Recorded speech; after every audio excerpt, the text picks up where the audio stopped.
नमस्कार, आप देख रहे हैं प्रॉपर्टी प्लस। मैं हूं दीपक यादव। आज हम बात कर रहे हैं रियल एस्टेट में ब्रांड वैल्यू की।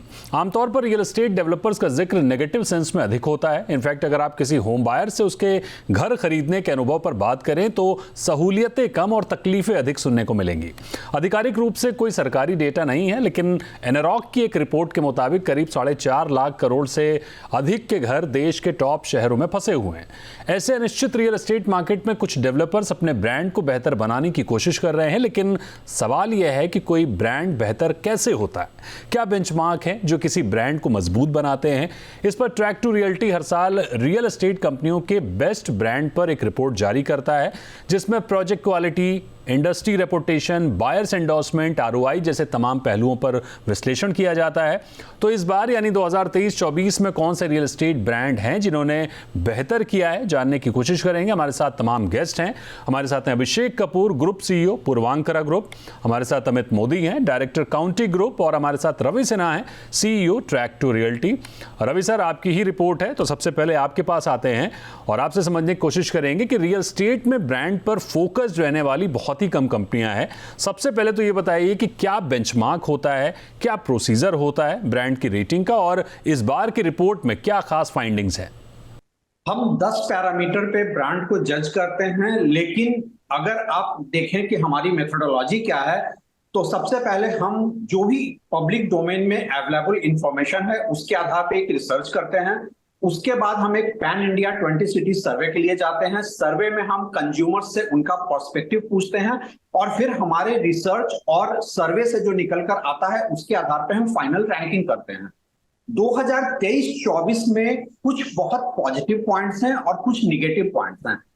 आज 80 to 85% बायर ऐसा है जो वो लार्ज और लिस्टेड प्लेयर से खरीदना चाहता है, और इनका जो ब्रांड रेपुटेशन है वो इस बात से भी रिफ्लेक्ट होता है कि इनका जो फिस्कल परफॉर्मेंस है, तकरीबन सारे ही बड़े लिस्टेड प्लेयर का जो फिस्कल परफॉर्मेंस है वो ऑल टाइम हाई है। यही नहीं, उनका स्टॉक परफॉर्मेंस भी फिस्कल परफॉर्मेंस के साथ एक सिंक में है।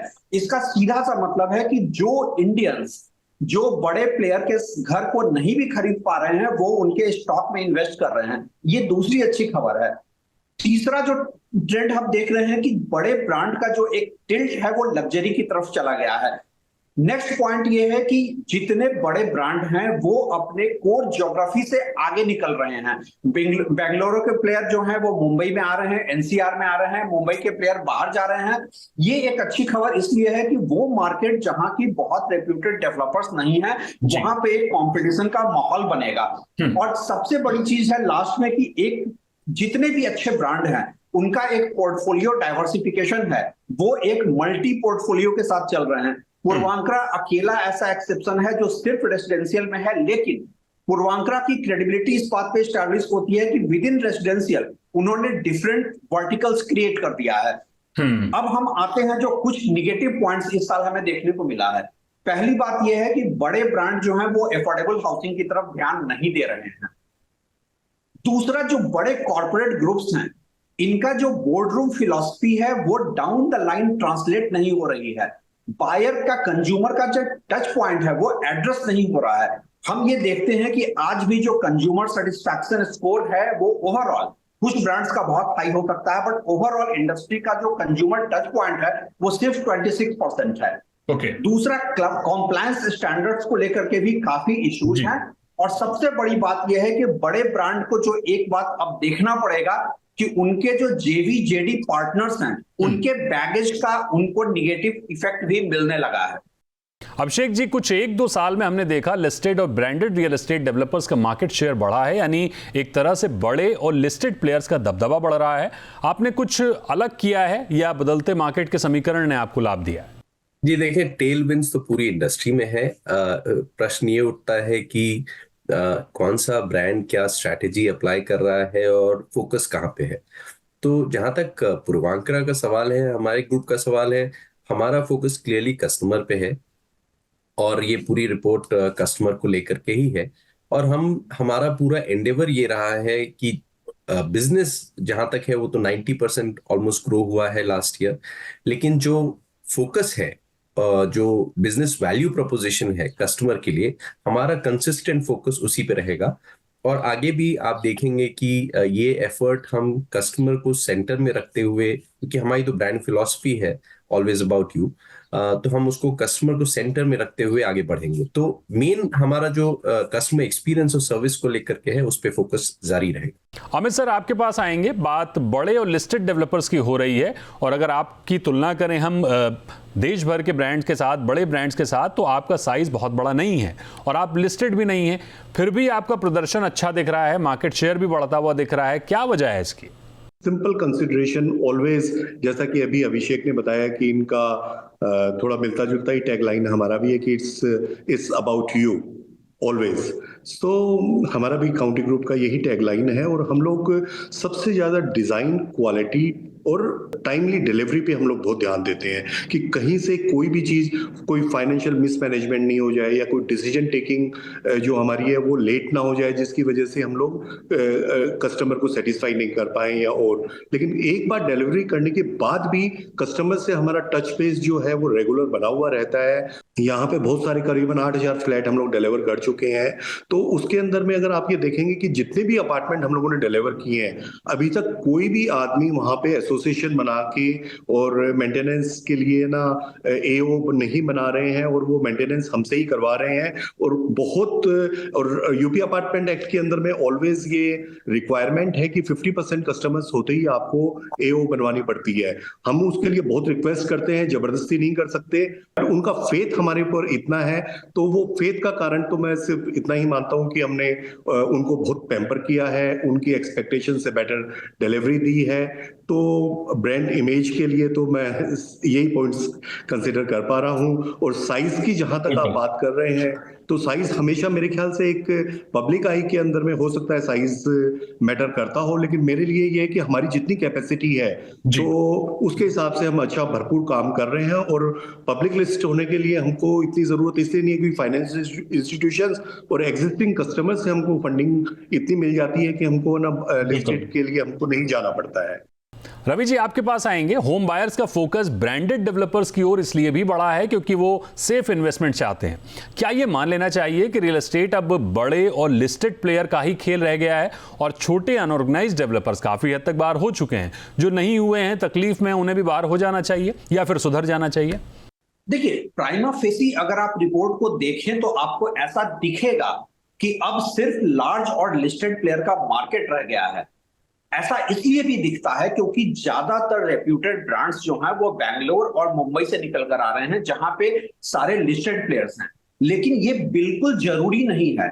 मैं जब रीजनल मार्केट में देखता हूं, चूंकि हम लोग नेशनल टॉप 10 की रैंकिंग के साथ रीजनल मार्केट के भी टॉप 10 को पिक करते हैं, जब मैं रीजनल मार्केट में देखता हूं तो मुझे लगता है हर रीजनल मार्केट में कुछ ऐसे डेवलपर्स हैं जो लिस्टेड नहीं है, जिनका की इन्वेंट्री बहुत ज्यादा नहीं है, लिमिटेड फुटप्रिंट है, लेकिन उसके बाद भी वो नेशनल ब्रांड को टक्कर दे रहे हैं। कहीं कहीं पर वो नेशनल ब्रांड से बेटर परफॉर्म कर रहे हैं। और मैं इसमें कुछ एग्जांपल्स दे सकता हूं। जैसे कोलकाता में आप जाइए तो अंबुजा नेओकिया है, आप पुणे में चले जाएं तो पंचशील रियल्टी है, या नोएडा में अमित मोदी जी का काउंटी ग्रुप है। अब अगर मैं नोएडा मार्केट को देखूं, जहां की डीएलएफ जैसा प्लेयर, गोदरेज प्रॉपर्टी जैसा प्लेयर भी है, अगर गोदरेज से बेटर आज काउंटी ग्रुप इमर्ज कर रहा है, तो इसका सीधा सा मतलब है कि इनके कंस्ट्रक्शन क्वालिटी को लेकर इश्यूज नहीं है, इनके बायर का एंडोर्समेंट बहुत हाई है, इनका क्लाइंट एक्विजिशन कॉस्ट बहुत कम है, इनके यहाँ रेफरल और रिपीट बायर बहुत ज्यादा है। तो मुझे लगता है कि हर रीजनल मार्केट में कुछ प्लेयर हैं जो आगे चलकर बड़े नेशनल ब्रांड बनने का दमखम रखते हैं। दूसरा एक और चीज है कि लेकिन इसमें एक बात समझने वाली है कि ज्यादातर जो रीजनल प्लेयर्स हैं, जो नेशनल ब्रांड्स के बराबर में टक्कर दे रहे हैं, ये वो प्लेयर हैं जिन्होंने डेस्टिनेशन डेवलपमेंट किया है। ये वो प्लेयर हैं कि ये जिस लोकेशन में जाते हैं उस लोकेशन का लैंडमार्क क्रिएट कर देते हैं। तो हाँ, ये सच है कि लार्ज और लिस्टेड प्लेयर का मार्केट रह गया है, लेकिन रीजनल प्लेयर के लिए मार्केट अभी बंद नहीं हुआ है, और वो चाहे तो खुद को स्केल अप करके और नेशनल ब्रांड बन सकते हैं। अभिषेक जी, तकरीबन सारे ही टॉप ब्रांड्स बेस्ट प्रैक्टिसेस में भी आगे दिख रहे हैं। क्या भारतीय रियल एस्टेट कंज्यूमर सेंट्रिक होने लगा है? क्योंकि अब जो मार्केट को हम ड्राइव होता हुआ देख रहे हैं उसमें एक बड़ा हिस्सा एंड यूजर्स का है। जी बिल्कुल दीपक, मुझे लगता है कि सारे ब्रांड्स बड़े या छोटे सभी कस्टमर सेंट्रिक हैं। प्रश्न ये उठता है कि आप कस्टमर का क्या प्रॉब्लम सॉल्व कर रहे हैं, कैसे कर रहे हैं, आपका ऑर्गेनाइजेशन कैसे अलाइंड है, और आप उसको एक्चुअली कैसे डिलीवर करते हैं ऑन ग्राउंड। तो मुझे लगता है कि अपॉर्चुनिटी ये तो सभी के लिए है, और हमारी इंडस्ट्री में लोकलाइजेशन में काफी मतलब काफी इंपॉर्टेंट एस्पेक्ट होता है हमारे बिजनेस का। तो उस तरह से अगर आप देखें तो एक अपॉर्चुनिटी लोकल डेवलपर्स के लिए भी है, लेकिन जो क्लियर मूवमेंट है इंडस्ट्री का as a sector, as a organize sector, वो तो क्लियरली कस्टमर को लेकर के फोकस्ड है। लेकिन एक चीज मैं बोलना चाहूंगा इसमें, जो हम पहले बात कर रहे थे, कि हालांकि अपॉर्चुनिटी सबके लिए है, लेकिन क्वेश्चन ये उठेगा या प्रश्न ये उठेगा कि कौन कितना सक्सेसफुल और क्या स्केल पे कर सकता है। और मुझे लगता है कि स्केल की अपॉर्चुनिटी जो अभी हम लोग को मिल रही है आज इस कंट्री में, वो once in a lifetime opportunity है। इस चीज को लेकर के मैं बड़ा पॉजिटिव हूँ अगले 10 साल को लेकर के। और मुझे लगता है कि ज्यादा से ज्यादा डेवलपर्स को पार्टिसिपेट करना चाहिए स्केल करने में, क्योंकि आई थिंक जो ऑर्गेनाइज वेल स्ट्रक्चर्ड प्लेयर्स होंगे वो काफी सक्सेसफुल होंगे, और उससे जो बेनिफिट आएगा वो मेनली कस्टमर को आएगा। तो मुझे लगता है कि एक बड़ी अपॉर्चुनिटी है जिसको बड़े छोटे मीडियम साइज ऑल डेवलपर्स को एक फोकस रख करके करना चाहिए, एफर्ट करना चाहिए स्केल करने। अमित जी, नॉर्थ इंडिया का रियल एस्टेट गलत वजहों से ज्यादा चर्चा में आया है। आप इसी मार्केट में काबिज हैं, अपने ब्रांड को लेकर मुख्य तौर पर क्या ध्यान में रखते हैं? जी देखिए, सबसे पहले तो मैं ये बताना चाहूंगा कि नॉर्थ इंडिया के अंदर में लैंड के इश्यूज, मल्टीपल इश्यूज बहुत रहे हैं। ठीक है, ये मैं कुछ मानता हूँ, कुछ डेवलपर्स ने अपने आप को ओवर स्केल कर दिया। जो स्केल आज, जैसे हम बहुत अच्छी मार्केट है, स्केल बढ़ाने की बात अभिषेक जी भी कर रहे हैं और बिल्कुल बढ़ाना चाहिए अपनी कैपेसिटी के अनुसार। लेकिन जिस टाइम पे कैपेसिटी नहीं थी, सुविधाएं नहीं थी, या मार्केट उतनी नहीं थी और लोगों ने अपने आप को जरूरत से ज्यादा बढ़ा लिया, उसके साथ मल्टीपल इश्यूज, लैंड के डिस्प्यूट्स भी आ गए, कुछ आप एक्विजिशंस प्रॉब्लम भी आई उसके अंदर में, और कुछ गवर्नमेंट की तरफ से भी कुछ प्रॉब्लम रही, लोकल अथॉरिटीज की तरफ से भी प्रॉब्लम रही। तो मिक्सचर ऑफ एवरीथिंग की वजह से नॉर्थ इंडिया के अंदर में, एनसीआर मार्केट के अंदर में थोड़ी बदनामी जरूर रही। लेकिन वही डेवलपर जो बदनाम हुए, उससे पहले वो लोग भी बहुत अच्छा कर रहे थे अपनी रीजनल मार्केट के अंदर में, लेकिन वो उसको ओवर ट्रेडिंग और जो मल्टीपल फैक्टर्स हुए उसके कारण उसको संभाल नहीं पाए और लोग दिक्कत में आ गए। लेकिन आज रेरा आने के बाद में सब लोग वापस से ट्रैक पे हैं। उनका स्केल चाहे छोटा हुआ हो, वो अब वापस से अपनी गाड़ी को चलाने की कोशिश कर रहे हैं। हम लोगों ने सिर्फ क्या है कि अपने स्केल को जो है ना अपनी कैपेसिटी के अनुसार रखा, और डिजाइन पे, कस्टमर के ऊपर में, और अच्छे मटेरियल प्लान पे और लेटेस्ट डिजाइन के ऊपर ध्यान दिया, डिलीवरी पे ध्यान दिया हम लोगों ने। कभी भी ओवर ट्रेडिंग की तरफ हम लोग नहीं गए, ये उसका एक कारण है। हाँ, हमको एडवांटेज मिला इसके अंदर में कि इतनी बड़ी मार्केट थी, उसके अंदर में हम लोग स्टिक रहे अपने प्लान पे, क्वालिटी पे, टाइमलाइंस पे, तो उसका हमको एडवांटेज मिला। तो लेकिन अब मैं ये देख रहा हूँ कि रेरा आने के बाद में सभी लोग कंप्लायंट हो रहे हैं और मार्केट अच्छी हो रही है, सब लोग अच्छे से अच्छी पॉलिसी अडॉप्ट कर रहे हैं। तो भी मतलब आई होप इन फ्यूचर सब लोग बेटर डेवलपमेंट कर पाएंगे। तो हमने पूरी चर्चा में ये समझने की कोशिश की कि ब्रांड वैल्यू कितनी जरूरी होती है। बीते कुछ वर्षों में ब्रांडेड और लिस्टेड डेवलपर्स का मार्केट शेयर बढ़ा है, अनऑर्गेनाइज्ड डेवलपर्स लगातार बिजनेस से बाहर होते दिख रहे हैं। इसमें कोई दो राय नहीं है कि रेरा, जीएसटी और ग्राहकों की जागरूकता ने इसमें बड़ा किरदार निभाया है। आगे भी कुछ ऐसे ही संकेत मिलते दिख रहे हैं, क्योंकि अब ग्राहक के पास तमाम साधन हैं किसी ब्रांड को लेकर अपने सकारात्मक और नकारात्मक अनुभव साझा करने के लिए। रवि जी की रिपोर्ट पर जो बेंचमार्क है वो काफी हद तक पर्याप्त है ये समझने के लिए कि रियल एस्टेट डेवलपर्स की स्थिति क्या है। आप भी अगर कहीं पर निवेश कर रहे हैं तो इन पहलुओं पर जरूर फोकस रखिए। तो रवि सर, अभिषेक जी और अमित जी, आपका बहुत शुक्रिया हमारे साथ जुड़ने के लिए। तो यहां रुकेंगे एक छोटे से ब्रेक के लिए, आगे बात करेंगे उस शहर की जो आजकल सबसे अधिक चर्चा में है।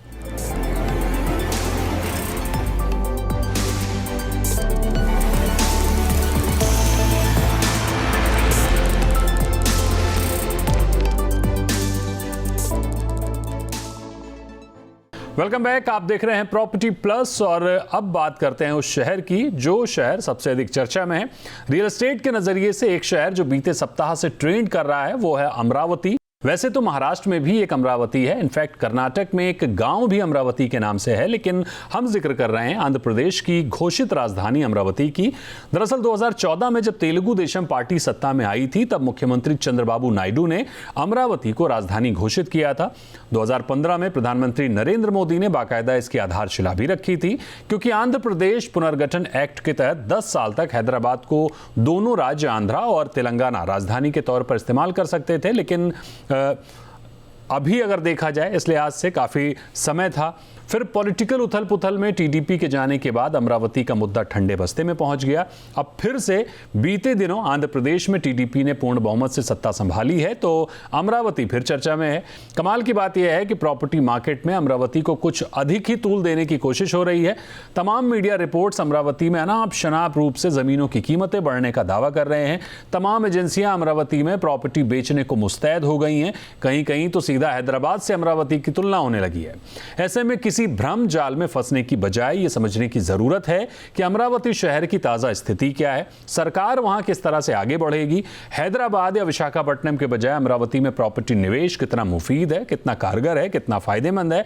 अगर आप वाकई अमरावती में प्रॉपर्टी निवेश करना चाहते हैं तो क्या कारण हो सकते हैं। हमारा सीधा मकसद है कि आप अमरावती में कहीं नोएडा की तर्ज में निवेश ना कर बैठें ताकि आगे मुश्किलों का सामना करना पड़े। समझेंगे अमरावती के प्रॉपर्टी मार्केट को, हर एक चीज को एक्सपर्ट के जरिए। हमारे साथ हैं Gulam Zia, senior executive director Knight Frank India. Gulam sir, बहुत स्वागत है आपका जी बिजनेस पर। मेरा पहला सवाल गुलाम सर आपसे ये होगा कि इसमें कोई दो राय नहीं है कि एक नया शहर विकसित होगा, तमाम संभावनाएं बनेंगी, लेकिन हम जिस तरह से अमरावती पर चर्चाएं देख रहे हैं कि कीमतें बढ़ गई हैं, लोग भर भर कर निवेश कर रहे हैं, कहीं रिपोर्ट में हम देख रहे हैं कि सीधे हैदराबाद से ही तुलना की जा रही है। एक आम निवेशक थोड़ा कंफ्यूज हो रहा है इससे। क्या स्थिति है अमरावती की, ये समझाइए, क्या परिदृश्य देख पा रहे हैं आप? आपके सारे दर्शकों के लिए मैं ये सामने रखना चाहता हूं कि जो इससे पहले पिछले वक्तों में अगर कोई इस तरह का शहर नया बना है, हम बिल्कुल जब भी इस तरह की कोई चर्चा होती है तो हम उसकी तुलना किसी और शहर से जरूर करना चाहते हैं। तो अगर मैं इसके कोई कंपैरिजन को तलाश करूं तो मैं गिफ्ट सिटी की बात कर सकता हूं। गिफ्ट सिटी जो अहमदाबाद के करीब एक नया शहर के तौर पर तैयार किया जा रहा है, जिसमें स्वयं मोदी जी ने शुरुआत की थी उस प्रोजेक्ट को तैयार करने की, वो एक गिफ्ट सिटी हो गया।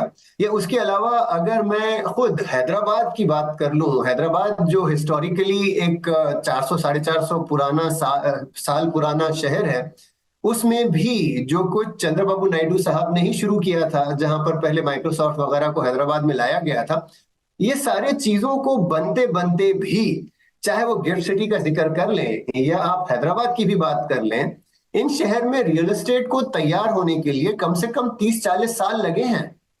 और ये समझना बहुत जरूरी है कि अगर आज आपको कोई शख्स कोई सब्ज बाग दिखा रहा है, कोई बहुत ही खूबसूरत तस्वीर आपके सामने पेश की जा रही है, तो उससे सावधानी से समझना जरूरी है कि रियल एस्टेट कोई ऐसी शय नहीं है, कोई ऐसी चीज नहीं है जो अगले 4-5 साल 10 साल में आपको नया शहर बसाकर रियल एस्टेट आपके सामने लाकर दे देगा। आज अगर हम परिस्थिति देखें ग्राउंड पर अमरावती का जो ताल्लुक है कि पिछले 8-10 साल में जो कुछ भी कंस्ट्रक्शन हुआ होगा, लेकिन पिछले 4 साल से तकरीबन हर चीज बंद है।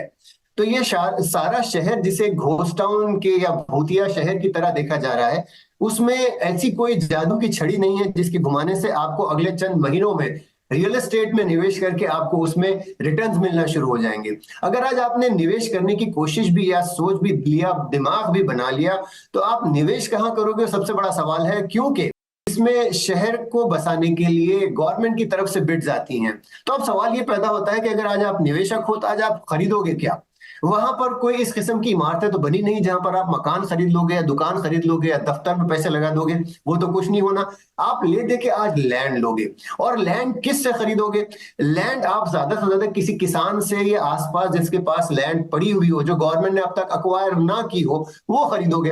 अब उस लैंड तक डेवलपमेंट को ग्रो होने के लिए, और जाहिर सी बात है जो मास्टर प्लान बना है वो उस 30,000 एकड़ पर बना है जहां पर चंद्रबाबू नायडू साहब अपना शहर बसाने का सोच रहे हैं। उसके बाहर अगर आपने जमीन खरीद भी ली तो वहां तक ग्रोथ होने के लिए कितनी दहाइयां दरकार होंगी, ये आप और हम ना कहें तो बेहतर है। तो एक चीज ही जो मैं आखिरकार कह के इस सारी चीज को खत्म करना चाहूंगा वो ये है कि इस समय जो आग लगी रखी है उसका कोई ज्यादा बेसिस नहीं है, ये हवा महल है, और इसमें आम निवेशक के लिए बहुत ही ज्यादा फूंक फूंक कर कदम रखने की आवश्यकता है, बढ़ती चली जा रही है। गुलाम सर, अभी अमरावती में शहरी इंफ्रास्ट्रक्चर कैसा है, इंडस्ट्री कैसी है, जॉब अपॉर्चुनिटी को लेकर क्या हाल है, और आगे इसमें कैसी ग्रोथ देखने को मिल रही है, और सबसे बड़ी बात कितना समय लग रहा है इसमें? गवर्नमेंट अपनी तरफ से हर वो इंफ्रास्ट्रक्चर तैयार कर रही है जो शहर को चलाने के लिए आवश्यक है। उसके अलावा जो जहां पर रियल एस्टेट सामने आ जाता है, चाहे वो हॉस्पिटैलिटी हो जहां पर होटल्स वगैरह हो, या रिटेल मॉल्स हो, या ऑफिस बिल्डिंग्स हो, या इवन रेसिडेंशियल अकोमोडेशंस हो, ये सारी चीजें मोस्ट लाइकली वो धीमे धीमे बाजार में एज अ प्लॉट लाकर बिड करवाएंगे, जिसको मेरे विचार में कम से कम 1.5 से 2 साल का अंतर तो दरकार है। उसके बाद जब वो बिड्स शुरू होंगी तब डेवलपर्स के लिए अपॉर्चुनिटी है ताकि वो आके इन लोकेशंस में पैसा लगाएं, वो प्लॉट्स खरीदें और फिर उस पे बांधकाम, उस पे कंस्ट्रक्शन वगैरह शुरू करें। तो ये नेट परिस्थिति ऐसी है कि इंफ्रास्ट्रक्चर तकरीबन तैयार हो रखा है, लेकिन उसको रियल एस्टेट में कन्वर्ट होने के लिए, जैसे मैं आपको समझा रहा हूं कि इस समय शहर तैयार हो रहा है, शहर बसते बसते जब रियल एस्टेट बसेगा उसको कम से कम मेरे विचार में कम से कम 2-2.5 साल तो लगने हैं, और उसके बाद जब तामीर का काम शुरू होगा उसके बाद शायद 3-4 साल बाद हम जैसे इन्वेस्टर्स के लिए जो कोई दुकान या मकान खरीदना चाहते हो तब जाके कोई अपॉर्चुनिटी आपके लिए होगी। इन द मीनवाइल अगर उसके दरमियान आप देख रहे हो तो कहीं ना कहीं किसी किसान से खेत खरीद कर बैठे रहे, ताकि अगले 10-5 साल बाद अगर कुछ उस खेत तक अगर डेवलपमेंट हो तो आपके लिए कोई लॉटरी निकल आए, वरना ये तो सिर्फ आज की तारीख में एक सट्टा बना हुआ है। गुलाम सर, क्या अमरावती का प्रॉपर्टी मार्केट अभी या फ्यूचर के लिहाज से हैदराबाद के प्रॉपर्टी मार्केट को डेंट करेगा? जैसा कि फिलहाल अमरावती एक घोस्ट टाउन है, फिर नए सिरे से काम शुरू होगा, अभी काफी कुछ जमीन अधिग्रहण होनी है, ऐसे में आगे हैदराबाद का मुकाबला होता हुआ देख रहे हैं आप इससे? किसी एक शहर के तरक्की पा जाने से किसी दूसरे शहर के तरक्की पर कोई असर पड़ने का कोई भी विटनेस, कोई प्रूफ आज तारीख में मौजूद नहीं है। तो इसके लिए मैं सिंपली यही कहना चाहूंगा कि जब भी अमरावती तैयार होगा वो अपने आप में एक डेस्टिनेशन के तौर पर तैयार होगा। उसको हैदराबाद से compete करना है ये मान बैठना कि अगर अमरावती में तरक्की हो रही है तो हैदराबाद की तरक्की को भी धक्का लग सकता है, इसका कोई इस बहस का कोई वजूद मुझे दिखाई नहीं देता। बिल्कुल, हैदराबाद पूरी तरह से स्टैब्लिश्ड है। अमरावती को गिफ्ट सिटी के तौर पर तैयार करने का विजन हो सकता है। इनफैक्ट हैदराबाद भी चंद्रबाबू नायडू का ही विजन है। मास्टर प्लान पर काफी कुछ प्लान हो चुका है, बेसिक इंफ्रा डिफाइन किया जा चुका है। अगर आपको अमरावती में ही बसना है, आपकी रूट वहां से है, तो शायद समय ठीक है, आप जमीन खरीद लें वहां बसने के लिए फ्यूचर के लिहाज से। लेकिन अगर आप ROI के लिहाज से देख रहे हैं तो थोड़ा लंबा निवेश हो सकता है, थोड़ा जल्दबाजी होगी। अभी प्रॉपर्टी बिजनेस वाले लोग फोमो स्ट्रेटेजी क्रिएट करेंगे, लेकिन आप इससे बचते हुए अगर वाकई अमरावती में निवेश करने को लेकर गंभीर हैं तो ठंडे दिमाग से खूब वर्कआउट करने के बाद ही आगे बढ़ें। आप चाहें तो हमें अपने सवाल भेज दीजिएगा, हम अपने एक्सपर्ट से उस पर राय लेकर आपको बताएंगे। तो बहुत शुक्रिया करेंगे गुलाम सर आपका हमारे साथ जुड़ने के लिए। तो आज प्रॉपर्टी प्लस में फिलहाल इतना ही। वक्त है एक ब्रेक का, ब्रेक के बाद भी खबरें जारी हैं, आप बने रहिए जी बिजनेस पर।